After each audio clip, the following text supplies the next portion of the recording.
네, 이명박 전 대통령 수사 관련한 얘기 더 해보겠습니다. 이른바 자원 외교 비리 의혹 관련입니다. 시사법률 남승한 변호사 나와 있습니다. 남 변호사님, MB 정권 당시 사실상 우물과 다름없는 유전을 4조 5천억 원, 4조 5천억에 샀다 그랬는데 이게 무슨 얘기인가요? 네, 2009년에 한국석유공사가 네. 캐나다에 있는 하베스트사의 유전을 매입합니다. 네. 근데 소위 워터컷이 98%다 네, 이러는데 워터컷이라는 게 그 유전에 포함되어 있는 물의 비율이라는 겁니다. 네. 그러니까 물이 98%고 석유가 2% 정도 된다 이런 거니까 유전을 산 게 아니라 우물을 산 거 아니냐 이런 얘기가 MBC의 단독 보도로 드러났습니다. 4조 5천억짜리 우물이면 정말 비싼 우물인데 MB 자원 외교 논란이 어제 오늘 일은 아니지 않나요? 네, 집권 1년 차부터 한국석유공사, 가스공사, 광물자원공사 이런 세 곳이 추진한 해외 자원 개발 사업이 약 170개 정도 된다고 합니다. 자원 개발 명목으로 총 43조 정도 썼는데요. 이 중에 이미 13조 6천억 원 손실이 났습니다. 향후 손실 날 것까지 감안하면 손실이 훨씬 늘어날 것으로 예상되고 있습니다. 일단 이 자원 외교 비리 의혹 이게 수사가 가능하긴 한 건가요? 어떤가요? 네, 자원 비리 이런 것은 이제 국고를 손실시킨 행위에 해당할 수 있습니다. 의도로 고의적으로 그랬다고 한다면요. 그러니까 만약에 이게 그냥 일반 개인 또는 사기업체가 한 것이라면 횡령배임에 해당하는 사안이고요. 물론 횡령의 범위가 있는지 이런 부분을 따진다고 하더라도요. 근데 이제 국고를 사용해서 하는 경우에는 특가법상의 국고손실죄에 해당하는가 여부가 쟁점이 될 수 있습니다. 네.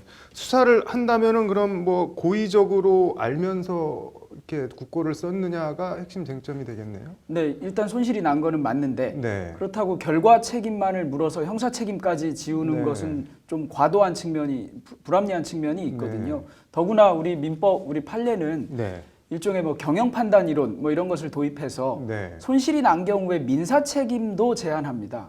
이 경우에 지금 대표이사나 사장이나 이런 분들의 민사 책임이 인정될 것 같은데 그럼에도 불구하고 경영 판단 이게 위험한 자산에도 투자할 수 있어야 하고 이런 건데 이런 것에서 손실이 났다고 해서 무조건 처벌하거나 민사 책임까지 부담하면 안 된다는 거거든요. 그러다 보니까 형사 책임은 더 엄격하게 판단하는 점은 있습니다. 그럼 통상 이런 경우에 수사는 어떻게 진행이 되나요? 이미 2건 정도 수사가 진행이 됐는데요. 이영렬 중앙지검장으로 있을 때, 이영렬 지검장이 중앙지검장으로 있을 때 박근혜 정부 당시에 이제 이 사건을 수사를 했습니다. 그래서 석유공사 사장, 그다음에 광물자원공사 사장을 기소를 했습니다. 수사하는 방식은 마찬가지로 측근 조사도 해보고 진술 조사도 해보고 아울러 제일 중요한 것은 과연 타당성 검토 같은 것을 제대로 했는지, 부실하게 한 것은 아닌지. 또는 눈에 보이는데도 불구하고 짧게 해서 부실하게 했는지 이런 것들을 가지고 조사하게 될 것 같습니다. 결과가 나온 게 있나요? 이미 기소가 된 것들은? 네, 아까 말씀드린 2건인데요. 2건에 대해서 1심에서 둘 다 무죄 판결이 났습니다. 항소심에서도 무죄 판결이 났는데 당시 박근혜 정부 당시에 중앙지검장이 아주 강력히 불만을 표시할 정도로 이제 이의를 제기하고 이렇게 했었는데요. 현재 일단 2건 다 무죄 판결이 나 있는 상태입니다. 말씀하신 대로 국책사업 어떻게 보면 정책에 대한 판단인데 판단을 잘못한 거를 법적으로 처벌할 수 있는지 처벌할 수 있다고 해도 그게 대통령까지 책임을 물을 수 있는 건지 어떻게 보시나요?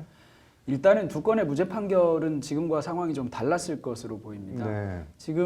지금서 이런 일을 들여다보면 굉장히 부실하게 조사하고 타당성 검토 보고서 같은 것들이 나왔는데 불과 며칠 만에 나오고 그리고 그 타당성 검토를 했던 곳이 한국의 어떤 곳인데 유명한 그 투자은행의 한국 지점이고 메릴 린치 그렇습니다. 그런 지점이고 또 그때 당시 거기에 상무가 이명박 전 대통령의 측근인 이제 구속된 김백준 전 기획관의 아들이고 이런 식의 연관들이 있었습니다. 그런데 그런 의혹만 가지고는 처벌할 수 없다. 아마 이런 것들이었을 것 같습니다. 의심은 가지만 처벌하지 못한다였던 것 같은데 이런 부분에 대해서 사실은 좀 더 조사를 하고 지금은 드러나는 증거들이 그때에 비해서 좀 더 있지 않습니까? 그러니까 2명을 처벌하지는 못한다 하더라도 혹시 이 건이 윗선에서 지시가 있었거나 윗선에 묵인이나 방조가 있었거나 또는 그렇게 해서 얻은 또는 처분하는 과정에서 생기는 이득이 다른 곳으로 흘러간 흔적